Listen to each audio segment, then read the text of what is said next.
ইতিমধ্যেই তোমরা জেনে গেছো যুবসাথী প্রকল্পের আবেদন প্রক্রিয়া চালু হয়ে গেছে, কিন্তু প্রচুর পরিমাণে যুবসাথী প্রকল্পের আবেদন প্রক্রিয়ার রিজেক্ট হচ্ছে। যাতে তোমার আবেদন প্রক্রিয়ার রিজেক্ট না হয় বা তোমরা যদি আবেদন করে ফেলো সেক্ষেত্রে তোমাদের কি করা উচিত, সমস্তটা বিস্তারিত এই ভিডিওতে আলোচনা করব। আমি চাই তোমরা সঠিকভাবে ফর্ম ফিল আপ করে যথাসময়ে তোমার প্রাপ্য সরকারি অনুদান যুবসাথী প্রকল্পের দরুন তোমার নিজের ব্যাংক অ্যাকাউন্টে পেয়ে যাও। সেই কারণে ভিডিওটি প্রথম থেকে শুরু করে শেষ পর্যন্ত ওয়াচ করো। ভিডিওটি ভালো লাগলে অতি অবশ্যই একটি লাইক প্রদান করো। আমাদের পরিবারের সদস্য না হয়ে থাকলে সাবস্ক্রাইব বাটনে ক্লিক করে বেল আইকনে ক্লিক করে অল নোটিফিকেশনে ক্লিক করে আমাদের পরিবারের সদস্য হয়ে ওঠো। দেখো, সবার প্রথম যে চিন্তাধারা মানুষের যে ভুলটা বা চিন্তিত যে আমি অ্যাকচুয়ালি এই যুবসাথী প্রকল্পে আবেদন করব কিনা। দেখো, প্রথম কথা হচ্ছে যারা সরকারি চাকুরিজীবী বা সেন্ট্রাল গভর্নমেন্ট কিংবা রাজ্য সরকার পোষিত কোনো কর্মে যুক্ত অফিসিয়ালভাবে, তারা কেউ তো কোনো মতেই এই যুবসাথী প্রকল্পে আবেদন করতে পারবে না।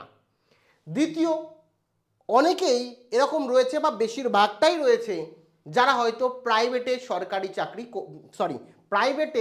চাকরি করছে। তো এক্ষেত্রে প্রাইভেটে যারা চাকরি করছে তাদের মধ্যে দুটো ক্যাটাগরির মানুষ থাকে।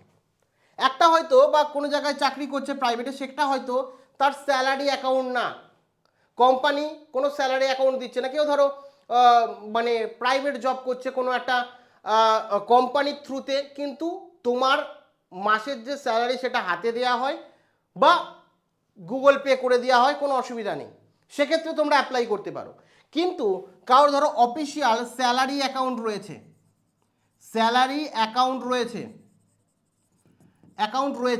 তাহলে কিন্তু তারা এই যুবসাথীর আইন অনুযায়ী বা রুলস অনুযায়ী যুবসাথী প্রকল্পে আবেদন করতে পারবে না। কারণ তোমার পিএফ কাটছে। কেউ ধরো ওষুধের দোকানে কাজ করছে, একজন অ্যাপ্লাই করতে পারবে, আরেকজন কাজ করছে অ্যাপ্লাই করতে পারবে না। ব্যাপারটা ভালো করে বুঝতে হবে। যে ধরো নর্মালি একটা পাড়ার কোনো ওষুধের দোকানে কাজ করছে, কোনো কোম্পানি না, সেক্ষেত্রে সে আবেদন করতে পারবে, স্যালারি যাই হোক না কেন।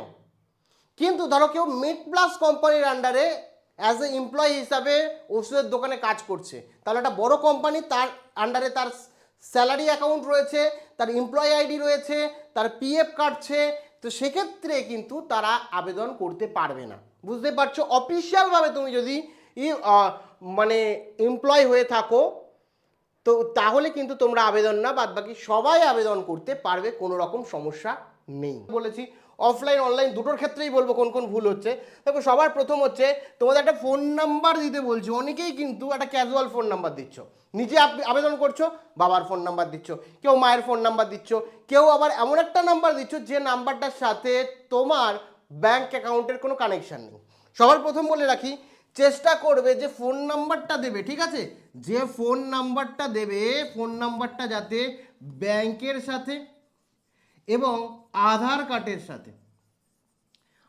কার্ডের সাথে কানেক্ট থাকে, তাহলে কিন্তু তোমার এই অ্যাপ্লিকেশান রিজেক্ট হওয়ার চান্স প্রায় 60% কমে যায়। কারণ তোমার যদি ব্যাংকের সাথে লিঙ্ক না থাকে তাহলে কিন্তু সমস্যা হবে। আধার কার্ডের সাথে সেম অ্যাকাউন্টই লিঙ্ক থাকতে হবে, কারণ তোমরা জানো এখন আধার আর প্যান লিঙ্ক করতে হবে। সেক্ষেত্রে যে নাম্বারটা তোমার ব্যাংকের সাথে লিঙ্ক আছে সেই নাম্বারটাই আধার সাথে অটোমেটিক লিঙ্ক আছে, তো সেক্ষেত্রে সেই ফোন নাম্বারটাই দেবে, এবং যদি কোনোভাবে না থাকে ব্যাংকের ফোন নাম্বারই, ব্যাংকের সাথে কানেক্টেড ফোন নাম্বারই দেওয়ার চেষ্টা করবে। এরপরে আধার নাম্বার তো তুমি দিচ্ছ, কোনো অসুবিধা নেই। এখানে অনেকের সমস্যা, এখানে কিন্তু অনেকের ধরো এখানে প্রসেনজিৎ দেওয়া রয়েছে, এখানে অধিকারী দেওয়া রয়েছে। তোমার যে নামটা, অনেকের কি হয় নাম আলাদা আলাদা হয়, স্পেলিং আলাদা আলাদা হয়, ভুল হয়, জন্মের সার্টিফিকেটে একটা, স্কুলের সার্টিফিকেটে একটা, কলেজের সার্টিফিকেটে একটা হয়। তো এক্ষেত্রে তুমি কি করবে জানো তো, তুমি করবে কি, তুমি এখানে সব সময় তোমার ডেট অফ বার্থ কি, জন্মের সার্টিফিকেটে কি আছে সেটা দরকার নেই, তোমার আদার্স কোথায় কি রয়েছে, আধার কার্ডে কি রয়েছে, প্যান কার্ডে রয়েছে কি, সেটা দরকার নেই। মাথায় রাখবে তোমার মাধ্যমিকের সার্টিফিকেটে যে নাম আছে সেম স্পেলিং কিন্তু এখানে দেবে, মাধ্যমিকেরটাই দেবে। যদি এদিক ওদিক থাকে অন্যটা দিতে যাবে না, মাধ্যমিকের স্পেলিং যেটা আছে সেটাই দেবে, ঠিক আছে। অবশ্যই মাথায় রাখবে ব্যাংকের সঙ্গে লিঙ্ক ফোন নাম্বার তোমরা কিন্তু দেবে, নাহলে কিন্তু সমস্যা হবে, ঠিক আছে। এরপরে তোমাদের বলে রাখি, এখানে অনেকেই এই জায়গাটা ভুল করছো যে এজ এজ নিয়ে অনেকেই বলছো, কমেন্টও করছো যে এজ আমার এখনো পর্যন্ত 21 কমপ্লিট হয়নি। সেক্ষেত্রে আমি তোমাদের প্রত্যেককেই বলবো, দেখো এখানে পরিষ্কারভাবে বলে দেওয়া আছে 1/4/2026 এর মধ্যে 26 অনুযায়ী তোমার বয়স 21 থেকে 40-এর মধ্যে হতে হবে। ঠিক আছে, 21 থেকে 40-এর মধ্যে হতে হবে। এক্ষেত্রে অনেকে বলছো যে না আমার জন্ম হয়েছে 2005-এ, ঠিক আছে 2005-এ, 2005-এর মানে 01/04 মানে এপ্রিল মাসের 2005-এর আগে যারা জন্মেছো তারা আবেদন করবে, বা এই তারিখে যা জন্মেছো আবেদন করবে। এই 1/4/2005-এর পরে যারা জন্মগ্রহণ করেছো তারা কেউ এখন আবেদন করতে যেও না, তাহলে কিন্তু এটা অটোমেটিক রিজেক্ট হয়ে যাবে। যারা আবেদন করেছো ভুলবশত কোনো সমস্যা নেই, যখন তোমাদের এজ 21 বছর হয়ে যাবে, কাউ বলছো 2 মাস বাকি, কেউ বলছো 3 মাস বাকি কমেন্টে, তখন তোমরা অনলাইনে ঘরে বসেই আবেদন করতে পারবে, কোনো ঝামেলা নেই। ঠিক আছে, আমি কিভাবে আবেদন করবে সেটাও বলে দিয়েছি। সেক্ষেত্রে বন্ধ প্রকল্প হবে না, প্রকল্প চালু থাকবে, অনলাইন ওয়েবসাইট চালু থাকবে, করতে পারবে। এবং যারা করে ফেলেছো তাদের কোনো সমস্যা নেই, 21 থেকে 40 হলেই আবেদনযোগ্য। ঠিক আছে, এর পরবর্তী বিষয়, অনেকেই দেখো অফলাইনে ক্যাটাগরির সময় জেনারেল সিলেক্ট করেছো ও এসসি সিলেক্ট করেছো, ওবিসি সিলেক্ট করেছো, তাদের কিন্তু সার্টিফিকেট দিতেই হবে। মানে এখানে ঠিক যদি কেউ 5টার জায়গায় 4টে দেয় কোনো অসুবিধা নেই, কিন্তু এসসি সার্টিফিকেট বা ওবিসি করলে তোমাদের দিতেই হবে, আর জেনারেলদের কোনো রকম সার্টিফিকেট দেওয়ার প্রয়োজন নেই। এরপরে তোমাদের অনেকেই হাউস নাম্বার নিয়ে কনফিউজ, যে হাউস নাম্বার কি দেবো। হ্যাঁ, অনেকেই আমাকে জিজ্ঞাসা করেছো, দেখো হাউস নাম্বার জানো না, বা হয়তো এরকমও অনেকজন আছে যে বাড়িতে 4জন সদস্য 4টে হাউস নাম্বার চলে এসছে। কারণ হাউস নাম্বারটা কোথা দিয়ে জেনারেট হয়, যখন আমাদের ইলেকশনের লিস্ট আসে তখন হাউস নাম্বার জেনারেট হয়। ওই ইলেকশনের যে লিস্ট সেটা এখনও পর্যন্ত 2026-এর তথাকথিত আসেনি, যার কারণে অনেকে হাউস নাম্বার জানো না।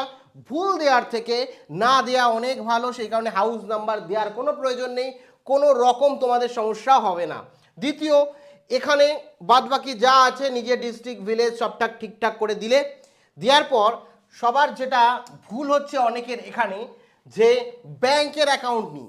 অনেকেই ব্যাংক অ্যাকাউন্ট টাকা তো ঢুকবে, আচ্ছা আমার অ্যাকাউন্টে ঢুকুক, বাবার অ্যাকাউন্টে ঢুকুক, মার অ্যাকাউন্টে ঢুকুক, কোনো সমস্যা নেই। অনেকেই বলছো অ্যাকাউন্ট নিজের হওয়া চাই, তোমার নিজস্ব অ্যাকাউন্ট হওয়া চাই।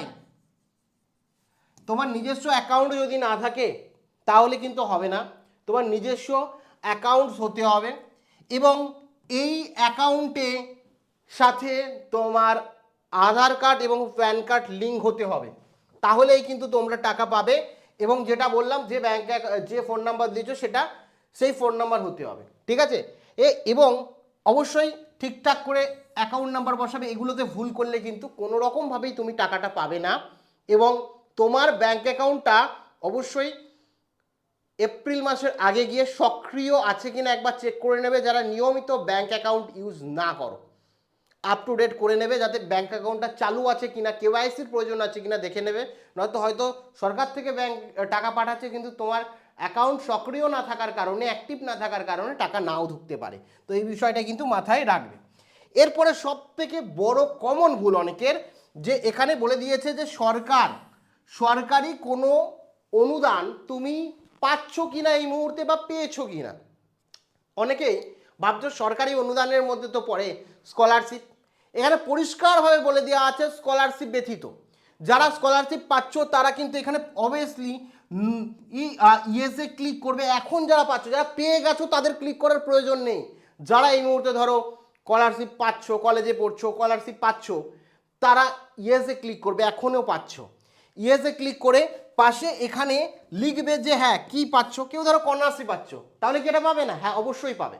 কন্যাশ্রী একটা কি হচ্ছে ভাতা নয়, একটা তোমার সামাজিক প্রকল্প নয়, ঠিক আছে, এটা একটা জাস্ট মানে স্কলারশিপ বা অনুদান তোমরা বলতে পারো। সেই হিসাবে এ তোমরা হচ্ছে যারা পাচ্ছ শিক্ষার্থী বা স্বামী বিবেকানন্দ স্কলারশিপ বা নবান্ন স্কলারশিপ বা সরকারি সেন্ট্রালের কোনো স্কলারশিপ, ন্যাশনাল স্কলারশিপ, তো এক্ষেত্রে কোনো অসুবিধা নেই। কেউ ধরো ও এই মুহূর্তে তোমার ট্যাবের টাকা পাচ্ছ, অনেকে জিজ্ঞাসা করছো, ও যদিও ওটা ওই বয়সে পাওয়ার কথা না, তাও আমি বললাম, বা কোনো অন্য কোনো সরকারি প্রকল্প পাচ্ছ, কোনো অসুবিধা নেই। কিন্তু ধরো কৃষক বন্ধু, অনেকেই বলছে আমি কৃষক বন্ধু পাচ্ছি, তাহলে তারা পাবে না, কিন্তু তারা অ্যাপ্লাই যদি করতে চায় এখানে অ্যাপ্লাই টিক করে কি পাচ্ছ সেটা এখানে লিখে দেবে। অ্যাপ্লাই করার অপশান আছে, অসুবিধা নেই। তো এখানে কি পাচ্ছ সেটা তোমরা লিখে দেবে যে কি কি বেনিফিট পাচ্ছ। এমন কোনো ব্যাপার নেই যে মাসেই পেতে হবে। কোনো কোনো সরকারি প্রকল্পে এমন হয়ে থাকে যে মাসের হিসাবে বছরে একবারে গিয়ে টাকাটা দেয়, তো সেক্ষেত্রেও কিন্তু তুমি এই পলিসির আন্ডারে আসো না, ঠিক আছে। এরপরে তোমাদের অনেকের রয়েছে যে মার্কশিট, এই ভোটার কার্ড, পাসবুক সব SC ST তোমাদের ঠিকঠাক করে দিতে হবে। যারা অফলাইনে রয়েছে মানে ফটোকপি, তাদের ফটোকপির ওপরে যে ফটোকপি রয়েছে, ফটো দিচ্ছ, অফলাইনে যারা সিলেক্ট করছো এই ফটোর এরকমভাবে বা এদিকে তোমাদের সিগনেচার করে দিতে হবে। অবশ্যই সিগনেচার করতে হবে। অফলাইনে যারা দিচ্ছ সিগনেচার না করলে কিন্তু ক্যান্সেল হবে, রিজেক্ট হবে। একই সাথে যারা অনলাইনে করছো, অনেকে জিজ্ঞাসা করছো সেলফ অ্যাটেস্টেড কি প্রয়োজন।